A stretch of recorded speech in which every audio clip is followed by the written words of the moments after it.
As I was reflecting on this message this week, a couple days ago, Christina was working an evening shift at the urgent care.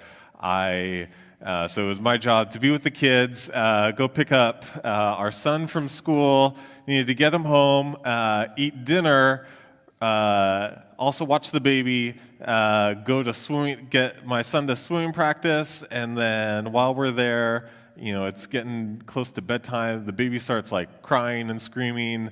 Get out of the pool, go to the public bathroom to try to get my son's like wet clothes off, and they're sticky, and we're in a public bathroom, so it's like don't touch anything.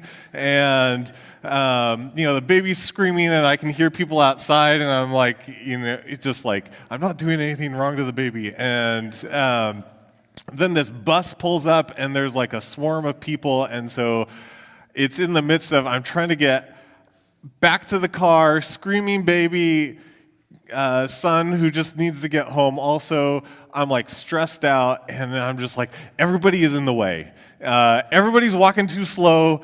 Everyone just move, and I was just like so annoyed and irritated at everyone, and nobody could see like how obnoxious they were being and how annoying, and just clear out of the way. I got someplace to go. And in the midst of that, and especially with reflecting on this passage, I think one of the things it was making me think about is the impact that stress and busyness can have on my perspective of how I treat and view other people. And even how I treat and view myself, that I can start to think what I am doing when I'm stressed, when I'm busy, when I feel overwhelmed is the most important thing, and it's more important than anyone else. And there's a distortion that it can have to my perspective on what's really important, what really matters. And when we start thinking about things like the commandments that God gives us, the greatest commandments of loving God and loving other people, often in feeling overwhelmed and feeling stressed, my perspective becomes so distorted that I can't really love other people. And I start thinking of myself and how come everyone else is in my way, and everyone else is too slow, and everyone else can't see what's going on and what's really important. And it just distorts the perspective that I have. You have things going on in your life. You have health concerns. You have aging parents that you're taking care of. You have busyness with work and with you have kids that you're raising. For our youth that are in here, you're under a lot of pressure to do well in school, and you have 15 extracurriculars that you need to do, and you need to do these things to get into college, and you need to do this and this and this, and there's so much going on, and sometimes we can't avoid stress, we can't necessarily avoid and steer clear of everything, but there's a part where we also have to recognize the cost and the toll that some of us can take on us. The toll that when we push ourselves and we overwhelm ourselves with things, when there's so much on our plate, that we need to be aware of how this can distort our perspective of what's really important. And when I have so much going on, and when there's so many things to do, that there can be a cost that I actually become less compassionate to other people. Because I'm so overwhelmed by what I need to get done that I can't see anything else. This is part of the cost and part of the toll that this can take on us, and we need to be aware of that. As we're going through this series in Acts, part of what we've seen is that there has been persecution that has broken out in the church in Jerusalem. This has caused the disciples to spread and to scatter to different areas. We've started to see now the church grow in different areas and become less localized in Jerusalem and start to spread. And we start hearing about the ministry that Peter has. And Peter, in this chapter that we're talking about, he goes and he's in one city outside of Jerusalem, and he compassionately and miraculously is able to heal a paralyzed man. Very little is told about this man, but a man who undoubtedly was not, as a paralyzed person, didn't bring a lot to the table economically. He was probably a needy man, a man who depended on the charity of others and the compassion of others. Peter heals him, and right after that, in the midst of the other ministry he's doing, and amidst this compassion he shows, Peter is immediately called on again for help with something else. In the midst of everything else he has going on, people will come unexpectedly and then ask him to help with yet another problem. And this is where we'll pick up today. So this is in Acts 9. And we read this. It says, starting in Acts 9, verse 36. In Joppa there was a disciple named Tabitha. In Greek her name is Dorcas. She was always doing good and helping the poor. And at that time, she became sick and died, and her body was washed and placed in an upstairs room. Lydda was near Joppa. So when the disciples heard that Peter was in Lydda, they sent 2 men to him and urged him, "Please come at once." So this describes a scene where in a nearby town there is this generous disciple of Jesus, Tabitha, and she is charitable, she is compassionate, she is doing good things for the poor, she's considerate, and she gets sick and she dies. And the people in response, they wash her body as a part of the custom to prepare her body for a funeral. And they send disciples, two men, it says, are sent to find Peter and say, "Please, maybe Peter can do something about this." Tabitha was compassionate. It says she made clothing for the poor. And this was especially for the widows. If you understand the culture of the time, the widows were the most vulnerable people. This was a society that was predominantly patriarchal. Owning things like property, having proper legal standing, those were for the men. And Tabitha understands the vulnerability of widows, and she cares for them, and she has the practical skill of making clothing. Probably very fashionable clothing. You know, when my grandma used to make me clothing growing up, she would make us pajamas, and nothing ever fit right, and it was always like, you had to wear a belt pretty much with the pants, and the collar was like down around your shoulders and stuff. But it was something that it was still a very generous and compassionate thing, and especially for this time where clothing was such a precious commodity that it had to be made by hand. That this was something that was done. And it would be something that would be treasured and not just discarded quickly, but you would be holding on to this. This was something that was very generous that she would do. And so they dispatched these 2 men to go and find Peter. This is about a 10-mile journey from Lydda to Joppa. And their hope is maybe Peter can do something. The hope was, we have lost someone who is dear to us. This is tragic. There is a meaningful relationship that these widows had with Tabitha. And is there something that Peter can do? Is there something miraculous he can do? He just did something miraculous in this other city. Can he do something miraculous again? Or is he at least able to do something within the church to help care for the widows as they're now vulnerable yet again? See, compassion affirms the value of someone. It affirms that regardless of what's deserved, it's regardless of who it is, regardless of how vulnerable or how much they've contributed, how valuable they are, that they themselves have value, not because of what they do, not because of things that they make, but just because of who they are. That people have value, and compassion affirms this. Peter had just healed a paralyzed man, a man who really contributed very little to society. And Peter both says, this man who is paralyzed and does very little useful to society, he has value, and I affirm that value. And then he also sees this woman, Tabitha, who cared for the poor, who did bring value, and says she has value as well. That compassion does not discriminate. Compassion says life is valuable, and we see that and we recognize it. And so everyone is significant. Everyone is important. So we need to ask when we look at other people, when we view people with compassion, do we have the same heart towards them that God does? Doesn't God look at people with compassion?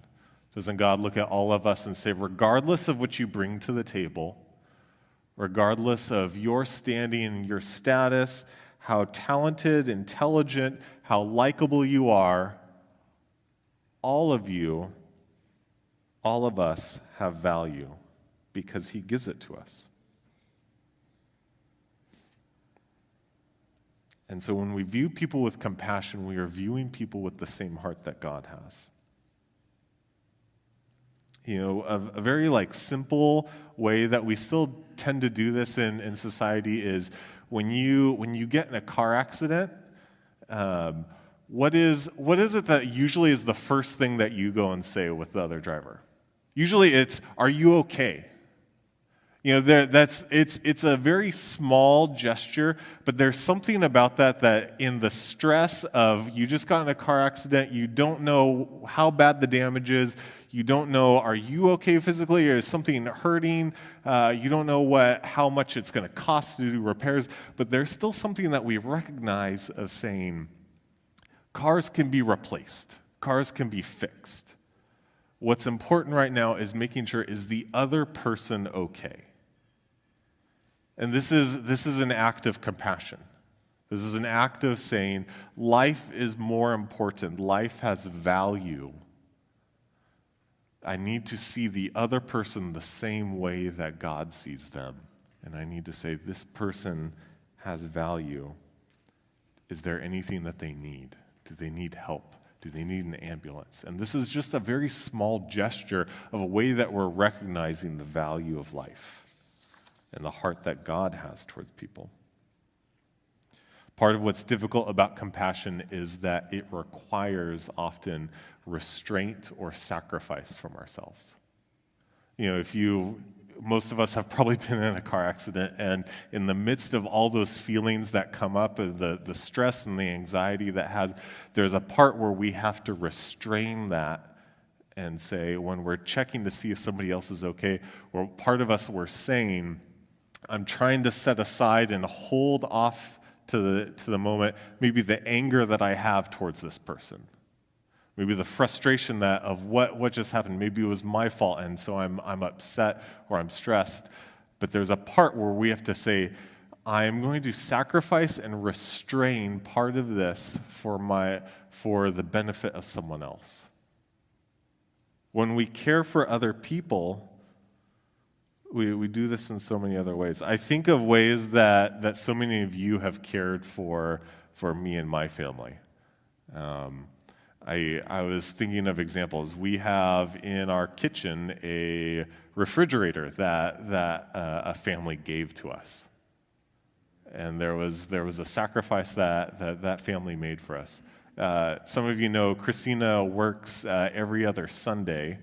And there are some aunties in the church that they hold our baby for an hour or two, so I can go and mingle and talk with people, and people generously make that sacrifice for us. No pressure, by the way, for those people that you have to keep doing that. But there are ways that you guys have cared for us when we've had times of grieving, when we've had times of sadness and sickness, and much of that has come from your own expense. Sometimes financial, sometimes it's through your time, and you are modeling compassion. You are modeling the value that many times my family, hasn't necessarily reciprocated, and you haven't received the same benefit that you've given to us, but you've shown compassion. I see at times when it's like there are people who need prayer, and I see you give of your time to sit with them and pray after services. I see our small group leaders that open up their homes or give of their times to be available on the phone and to talk with people within our church, to care for them and to make sure that there is another person that's available, that loves them and is there with them in the different seasons of life. You have modeled compassion, and this has often come at your own expense. But you've done this, and this is what Christian compassion looks like. It's affirming the value that God has given us, that life has. John 15, it talks about this, and it says this in strong terms. It says, "Greater love has no one than this, to lay down one's life for one's friends." And this is something that sometimes can be a dramatic gesture, but a lot of times this is the daily giving of ourselves, the sacrifice that we make for ourselves for those that we love. And this is love. This is what compassion looks like. Our hearts should be soft to those who are hurting, who are grieving, who are vulnerable, because we're recognizing the value that we each have. Part of what's important with this is remembering the reason why we do this. What is it that motivates us? See, as this passage continues, we see that what's happening here is actually an imitation of what's happened before. And we're going to continue in verse 39. Peter went with them. So he went with the two disciples that came to get him. And when he arrived, he was taken upstairs to the room. All the widows stood around him, crying and showing him the robes and other clothing that Dorcas had made while she was still with them. Peter sent them all out of the room. Then he got down on his knees and prayed. Turning toward the dead woman, he said, "Tabitha, get up." She opened her eyes, and seeing Peter, she sat up. He took her by the hand and helped her to her feet. Then he called for the believers, especially the widows, and presented her to them alive. We see here Peter comes, he makes this journey, and he is able to, by God's strength, do something miraculous and bring Tabitha back to life. And when he gets there, he sees the widows grieving. They're showing him the clothing and the gestures of Tabitha's compassion towards them. They're reminiscing and they're showing him the impact that she has had, part of her testimony. They're talking about the compassion they've received from her. And if this story might seem familiar to you, there is a very similar story that we see earlier in the Gospels. That Peter has witnessed something just like this. This almost directly quotes a miracle that Jesus did. That there was a time where Jesus was retrieved. He was asked to come and intercede as a synagogue's daughter was deathly ill. And she passed away. Jesus got there and he said, "She's sleeping."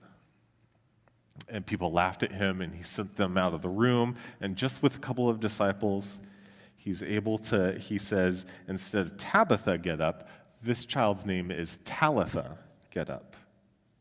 It's one letter difference. And that daughter rises up and she comes back to life. Peter has witnessed Jesus do the exact same thing. Peter has witnessed Jesus heal his mother-in-law from a serious illness. Peter has seen Jesus do incredible things. He's experienced and witnessed his love. The widows have experienced and witnessed Tabitha's generosity. And so the response to this is, from the compassion they've received, they now have compassion to give. This points us to Jesus. Over and over in Scripture, what we see, the motivation for our compassion is not just do things just simply for the sake because other people have value. We're called to do things because of the value that God sees in us. Repeatedly in Scripture, we are told, love other people because God loved you. That this is our motivation. That you are motivated because you've already received what you're being asked to pass on. A couple of quick things. 2 Corinthians verse 1, speaking of God who comforts us in all our troubles so that we may be able to comfort those experiencing any trouble. Ephesians 4 says, be kind and compassionate to one another, forgiving each other, just as in Christ God forgave you. 1 John 4, we love because he first loved us. The command over and over is not simply just love, not simply just show compassion, not simply just do this, but it's because recognize the love that you've already received. Recognize what God has already done for you. Recognize that God loves you, that he's forgiven you, that he has done this for you, and it's been undeserved, it's been unearned. So because of that, share it with other people. That we have to come back to, we love others because we've been first loved. Sometimes when we struggle to show compassion, when we struggle to forgive, when we struggle to love other people, many times it's because we've forgotten our own need for it. Sometimes it's the people, we're so irritated with other people, where we have trouble forgiving different things, and sometimes it's hard because we've just forgotten that we've received things undeservedly. And when we refuse to accept this love, when we refuse to accept unearned grace and compassion, it restricts us from being able to love others. Compassion should be a response to the reality that life has value, but it's regardless of what's deserved. Compassion is never about what's deserved, because we've been loved when we haven't deserved it. I like this quote from this author, Dave Pritchett. He says, my old nature, so speaking of the nature that we have prior to receiving Christ, my old nature says that people who make bad decisions over and over get what they deserve. They don't deserve to be pursued and loved and restored. They made their bed, now let them lay in it. But there's a small, quiet voice in my heart that tells me that they have value, that they are loved by their Creator, and that voice asks, who am I to decide who deserves anything? There are people that we look down on, there are people that bother us, people who we look at and we say they're wasteful, they're lazy, they don't try hard enough, they're entitled. And it's easy for us to look at those people and say, let them experience what they deserve. They need to suffer for what they've done. And it's easy for us to look at those people with hard hearts and say, they earned it. We need to pause and remember we are never the ones who get to decide who deserves what. Because we come back to God has given us things that we don't deserve. This is not for us to necessarily just hang our heads and say, I need to constantly consider myself a bad person and say, Look at all the things that I've done wrong. And many of us feel a lot of shame about the things that we've done. But this is for us to say, I need to constantly remember that many of the things that I have, many of the things that I've experienced are things that I don't deserve. Many of the blessings that I've received, the things that I depend on, I have not earned them. I've been given things that I don't deserve, things that were given and I did not have to reciprocate, and I can appreciate that. And I can appreciate the patience and the compassion that shows, that it's not about what I deserved, and so I need to love other people regardless of what they deserve. That I don't get to decide who deserves what. And so when we wrestle with showing compassion,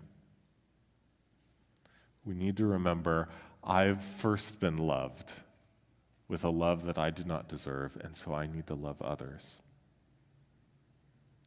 It can be hard to figure out what's the best way to express this, but a check on our heart should be, do I want goodness for other people? Do I want retribution, or do I actually just want what's good for them? And we should pause on this. We should be moved with compassion to the suffering, whether or not they've earned it, because we've been loved with love that we haven't earned.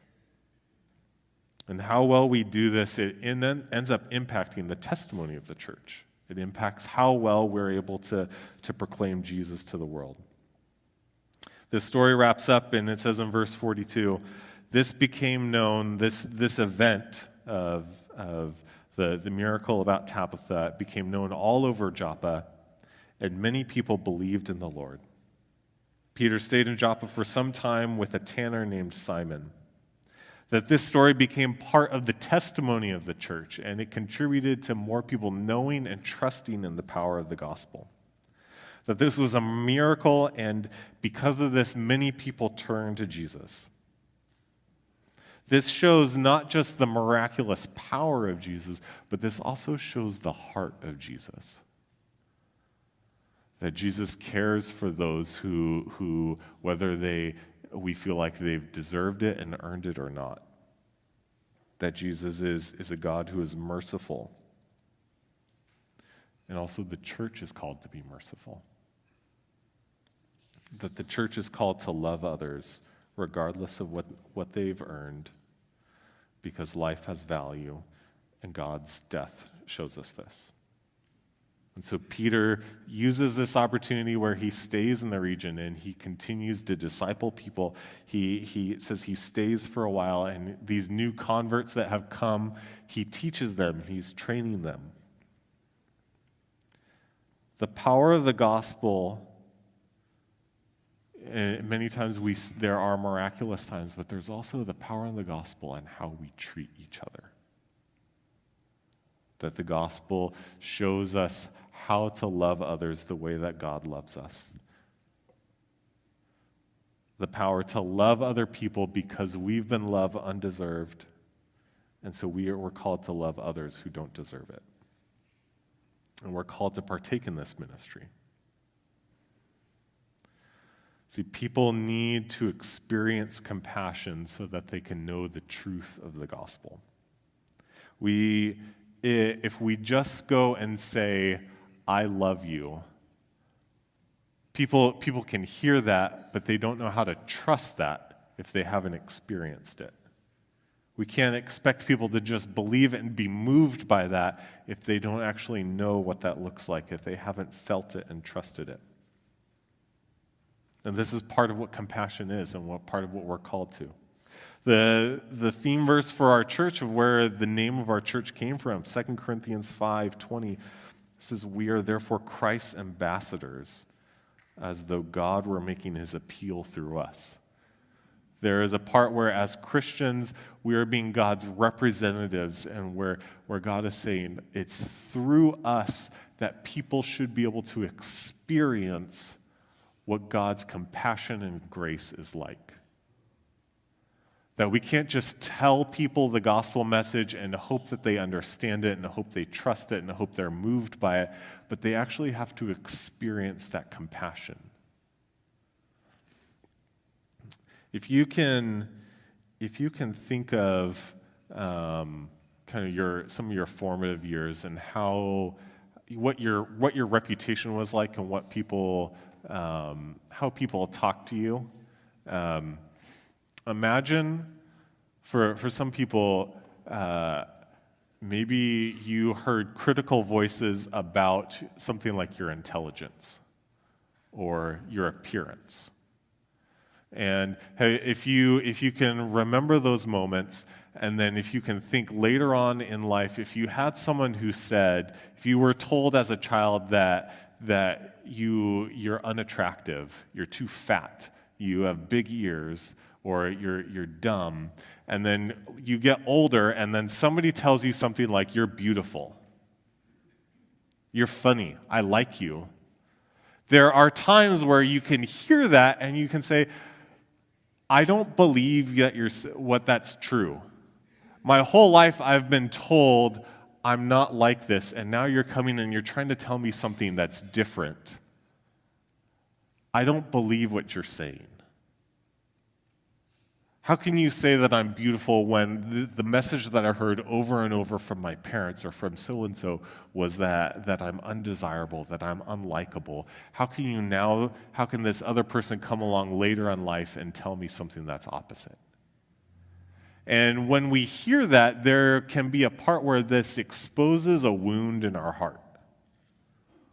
Sometimes we can respond very defensively to this. There can be anger that comes out, or sometimes it's just, I don't want to hear that. Stop it. It's not true because I've believed what I've been told before.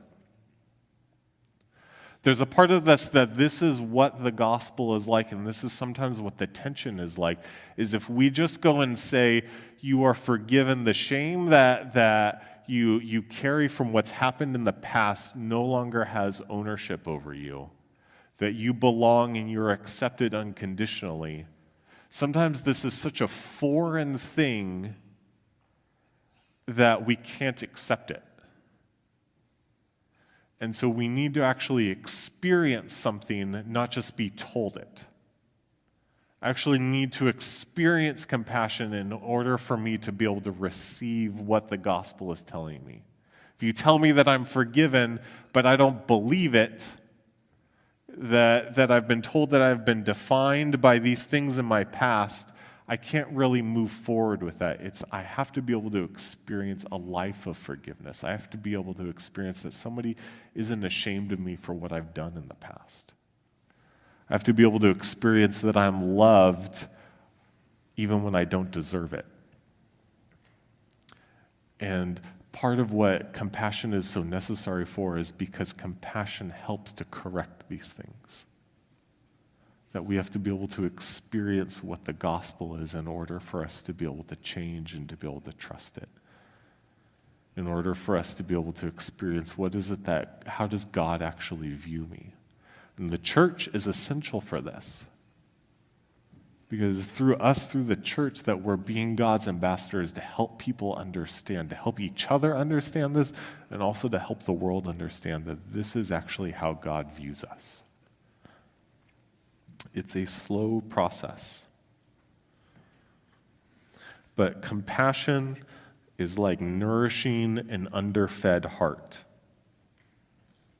A heart that has never believed that we can be loved when we don't deserve it. And Christian compassion tells us it's the opposite. That God views us with love. He views us and desires good things for us, regardless of whether we deserve it or not. For people to know the gospel, for Christians to continue to grow in trusting the gospel, we need to help each other understand it through compassion. Suffering and pain, it's a reality of our existence. And compassion is necessary because it helps us see other people with the way God sees them, to say, I want to view you with the same heart that God does. That whether or not you deserve the circumstances that you're in, I want goodness for you. That it's not for me to say if you deserve this or not, but it's for me to say, I love you, and I love you. The reason is because God loved me and because he has shown me that I am loved even when I don't deserve it. So it's not my interest to say what you deserve. It's my calling to say, I love you and I want good things for you, because this is how God views us. And this is part of the testimony of the church, and this is how we grow in being able to understand and believe and trust these truths, is that we need to experience it from each other. We need to experience that God truly loves us, whether or not we deserve it, and he has compassion for us.